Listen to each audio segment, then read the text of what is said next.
ನಾತ್ಯಶ್ನತಸ್ತು ನಾತ್ಯಶ್ನತಸ್ತು ನಾತ್ಯಶ್ನತಸ್ತು ಯೋಗೋಸ್ತಿ ಯೋಗೋಸ್ತಿ ಯೋಗೋಸ್ತಿ ನ ಚೈಕಾಂತಂ ನ ಚೈಕಾಂತಂ ನ ಚೈಕಾಂತಂ ಅನಶ್ನತಃ ಅನಶ್ನತಃ ಅನಶ್ನತಃ ನ ಚಾತಿ ನ ಚಾತಿ ನ ಚಾತಿ ಸ್ವಪ್ನಶೀಲಸ್ಯ ಸ್ವಪ್ನಶೀಲಸ್ಯ ಸ್ವಪ್ನಶೀಲಸ್ಯ ಜಾಗ್ರತಃ ಜಾಗ್ರತಃ ಜಾಗ್ರತಃ ನೈವ ಚಾರ್ಜುನ ನೈವ ಚಾರ್ಜುನ ನೈವ ಚಾರ್ಜುನ ನಾತ್ಯಶ್ನತಸ್ತು ಯೋಗೋಸ್ತಿ ನಾತ್ಯಶ್ನತಸ್ತು ಯೋಗೋಸ್ತಿ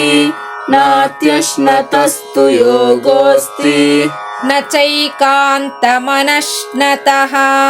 ನ ಚೈಕಾಂತಮನಶ್ನತಃ ನ ಚೈಕಾಂತಮನಶ್ನತಃ ನ ಚಾತಿ ಸ್ವಪ್ನಶೀಲಸ್ಯ ನ ಚಾತಿ ಸ್ವಪ್ನಶೀಲಸ್ಯ ನ ಚಾತಿ ಸ್ವಪ್ನಶೀಲಸ್ಯ ಜಾಗ್ರತೋ ನೈವ ಚಾರ್ಜುನ ಜಾಗ್ರತೋ ನೈವ ಚಾರ್ಜುನ ಜಾಗ್ರತೋ ನೈವ ಚಾರ್ಜುನ ನಾತ್ಯಶ್ನತಸ್ತು ಯೋಗೋಸ್ತಿ ನ ಚೈಕಾಂತಮನಶ್ನತಃ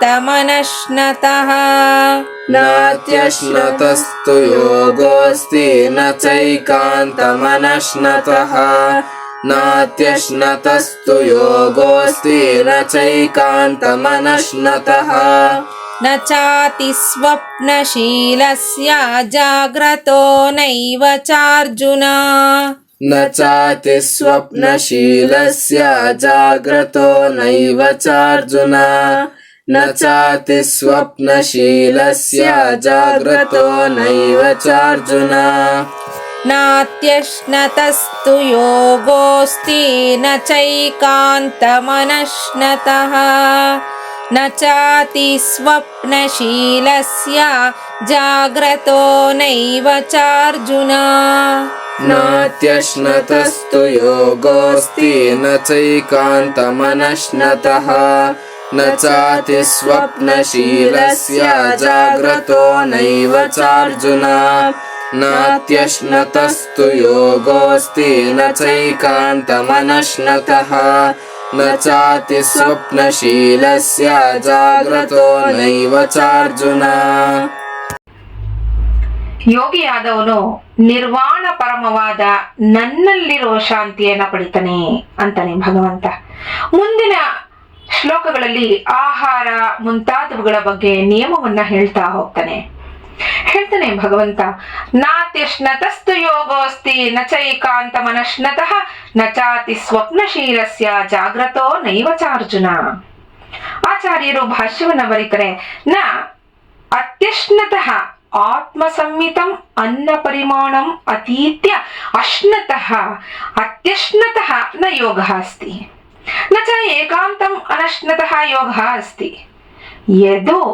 ಯದೋ ಹವಾ ಆತ್ಮಸಂಹಿತಮನ್ನಂ ತದವತಿ ತನ್ನ ಹಿನಸ್ತಿ ಯತ್ ಯದ್ ಭೂಯೋ ಹಿನಸ್ತಿ ತದ್ಯತ್ ಕನೀಯೋನ್ನಂ ನ ತದವತಿ ಇತಿ ಶ್ರುತೇಃ.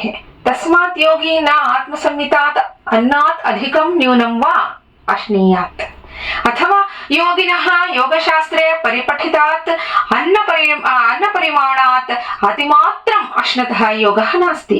ಉಕ್ತಂ ಹಿ ಅರ್ಧಂ ಸವ್ಯಂಜನಾನ್ನಸ್ಯ ತೃತೀಯಮುದಕಸ್ಯ ಚ ವಾಯೋಃ ಸಂಚರಣಾರ್ಥಂತೋ ಚತುರ್ಥಮವಶೇಷಯೇತ್ ಇತ್ಯಾದಿ ಪರಿಮಾಣಂ. ತಥಾ ನ ಚ ಅತಿ ಸ್ವಪ್ನಶೀಲಸ್ಯ ಯೋಗಃ ಭವತಿ ನೈವ ಚ ಅತಿಮಾತ್ರಂ ಜಾಗೃತಃ ಯೋಗಃ ಭವತಿ ಚ ಅರ್ಜುನ. ಏನು ಹೀಗಂದ್ರೆ, ಆಹಾರವನ್ನ ಎಷ್ಟು ತಗೋಬೇಕು, ಹೇಗೆ ತಗೋಬೇಕು, ಯಾವ ಪರಿಮಾಣದಲ್ಲಿ ಆಹಾರವನ್ನ ಸ್ವೀಕಾರ ಮಾಡಬೇಕು ಯೋಗಿಯಾದವನು ಅಂತ ಹೇಳ್ತಾನೆ. ಅತ್ಯಶ್ನತಃ ತನಗೆ ಅವಶ್ಯಕತೆ ಇರೋದಕ್ಕಿಂತ ಮಿತಿಮೀರಿ ಅನ್ನವನ್ನ ತಿನ್ನೋದ್ರಿಂದ ಇಲ್ಲಿ ಅನ್ನ ಅಂತ ಹೇಳೋದು ಆಹಾರ ಅಂತಾನೆ.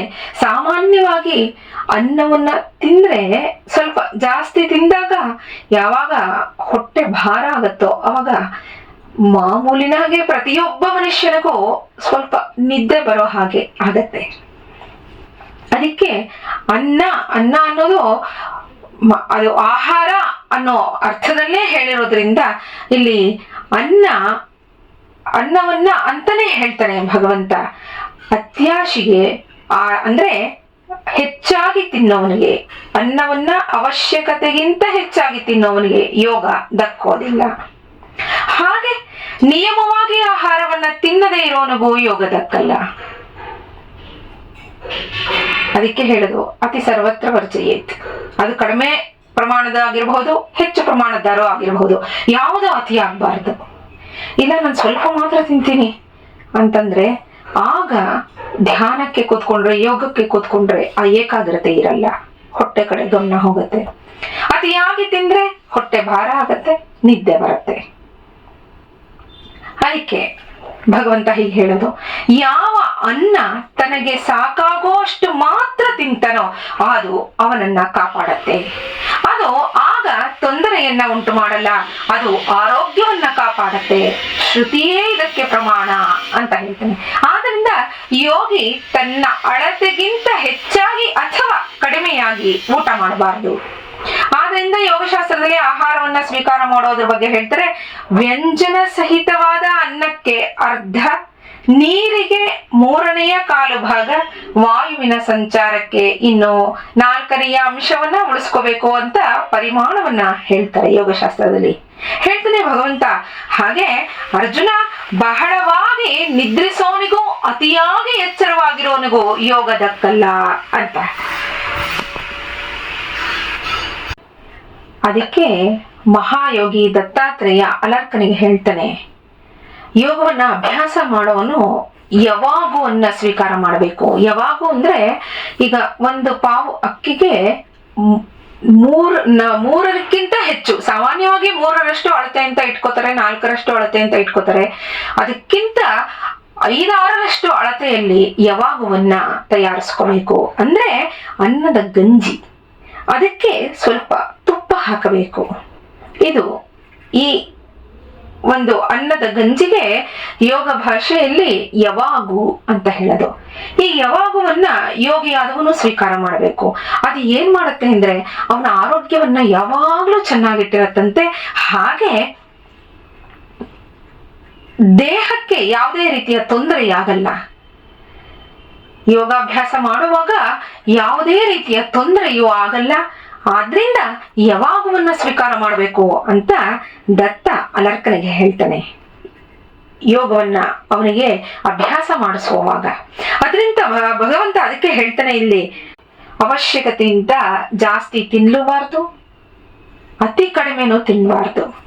ಇಲ್ಲ ನನಗೆ ನಿದ್ದೆ ಬಂದ್ಬಿಡತ್ತೆ ಅಂತ ಕಡಿಮೆ ತಿಂದ್ರೆ ಅಲ್ಲಿ ಏಕಾಗ್ರತೆ ಇರಲ್ಲ. ಎಷ್ಟು ಬೇಕೋ ಅಷ್ಟು ಮಾತ್ರ ತಿನ್ಬೇಕು. ಅದಕ್ಕೆ ಹೇಳ್ತಾರೆ ಆಹಾರವನ್ನ ಹೇಗೆ ತಗೋಬೇಕು ಅಂತ ಅಂದ್ರೆ, ಒಂದು ಕರು ಹಸುವಿನ ಹಾಲನ್ನ ಎಷ್ಟು ಹೊತ್ತು ಕುಡಿಯುತ್ತೋ ಅಷ್ಟು ಹೊತ್ತು ಮಾತ್ರ ಕೂತ್ಕೊಳ್ಬೇಕು, ಊಟ ಮಾಡ್ಬೇಕು, ಅಷ್ಟೊಳಗೆ ಮುಗಿಸಿ ಹೇಳಬೇಕು ಊಟ ಮಾಡಿ ಅಂತ ಹೇಳ್ತಾರೆ. ನಿಯಮಿತವಾಗಿರ್ಬೇಕು ಆ ಆಹಾರ. ಹಾಗೆ ನಿದ್ದೆಯನ್ನು ಹೇಳ್ತಾನೆ ಭಗವಂತ, ಅತಿ ಹೆಚ್ಚು ನಿದ್ದೆ ಮಾಡಬಾರದು, ಅತಿ ಕಡಿಮೆಯೂ ನಿದ್ದೆ ಮಾಡಬಾರದು. ಅದಕ್ಕೆ ಸಾಮಾನ್ಯವಾಗಿ ಬ್ರಾಹ್ಮಣ ಸ್ನಾನ ತುಂಬಾ ಒಳ್ಳೇದು ಅಂತ ಹೇಳೋದು. ಅವಾಗ ಎದ್ದು ಸ್ನಾನ ಮಾಡ್ತಾರೆ ಅಂತ. 8 ಗಂಟೆ ಮೇಲೆ ಸ್ನಾನ ಮಾಡೋದು ತುಂಬಾ ದೊಡ್ಡ ತಪ್ಪು ಅಂತಾನೆ ಭಗವಂತ ಹೇಳಿರೋದು. ಅದರಿಂದ ಬೆಳಗಿನ ಜಾವ ಅವಾಗ ಎದ್ರೆ ಎಲ್ಲ ಕೆಲಸಗಳು ಆಗತ್ತೆ. ಪ್ರತಿಯೊಂದಕ್ಕೂ ಇಷ್ಟಿಷ್ಟು ಸಮಯ ಅಂತ ನಾವು ಕೊಡಬಹುದು. ಅತಿಯಾದ ನಿದ್ದೆ ಅಥವಾ ಕಡಿಮೆ ನಿದ್ದೆ ಇದು ಆಹಾರಕ್ಕೆ ಒಳ್ಳೆದಲ್ಲ, ಯೋಗಾಭ್ಯಾಸಕ್ಕೆ ಒಳ್ಳೆದಲ್ಲ. ಯೋಗಿಯಾದವನು ಇದನ್ನ ಸರಿಯಾಗಿ ಗಮನದಲ್ಲಿ ಇಟ್ಕೋಬೇಕು.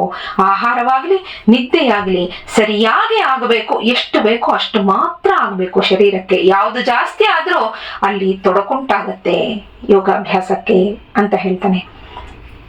ನಾಳೆ ಮುಂದಿನ ಶ್ಲೋಕವನ್ನು ನೋಡೋಣ. ನಮಸ್ಕಾರ.